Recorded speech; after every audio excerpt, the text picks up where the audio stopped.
എന്റെ ഏട്ടത്തിയാണ്, ഏട്ടന്റെ ഭാര്യയാണ്. ഏട്ടന്റെ ഭാര്യയാണ്. രാവിലെ പണിക്കെന്ന് പറഞ്ഞ് പോയതാണ് ഏട്ടൻ. ഇങ്ങനത്തെ ഒരു അവസ്ഥ വന്നില്ല. 2 മക്കളുണ്ട്.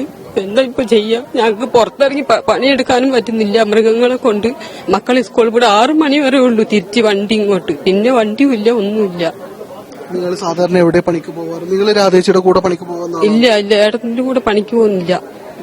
ഞാനിങ്ങനെ തൊഴിലുറപ്പിന് ഇങ്ങനെ പോകുന്നു. ഇങ്ങനെ തോട്ടത്തിൽ പോവാറുള്ള ആൾ തന്നെയാണ് സാധാരണ. അങ്ങനെ പോക്കൂല്ല. അവിടെ നമ്മളെ കൂടെ പറപ്പന്നെ അവിടെ വിളിച്ചിട്ട് രാവിലെ പോയതാണ്. അങ്ങനെയാണ് പറ്റിയത്. എപ്പോഴാണ് ഇങ്ങനെ ഒരു സംഭവം അറിയുന്നത്? ഞാൻ ഇവിടെ ഇല്ലായിരുന്നു. ഞാൻ തലപ്പുഴ പണിക്ക് തൊഴിലുറപ്പിന് പോയതാണ്. അപ്പൊ അവിടെ 1 മണിക്ക് ഞാൻ അറിയുന്നത്. അപ്പൊ ഇങ്ങോട്ട് ഓടി എത്തിയപ്പോഴാണ് ഇങ്ങനെ ഒരു സംഭവം. തീർച്ചയായും നഷ്ടം എന്നത് നികത്താനാവാത്ത ആൾനാശമാണ്. അതിന് ഒരു പരിഹാരവുമില്ല എന്നതാണ് നമ്മൾ ശ്രദ്ധിക്കേണ്ടത്. ആളുടെ നഷ്ടം, അതായത് ജീവാപായം എന്നതിനപ്പുറം വലിയ നഷ്ടങ്ങളൊന്നുമില്ല. അത് സംഭവിച്ചിരിക്കുന്നു.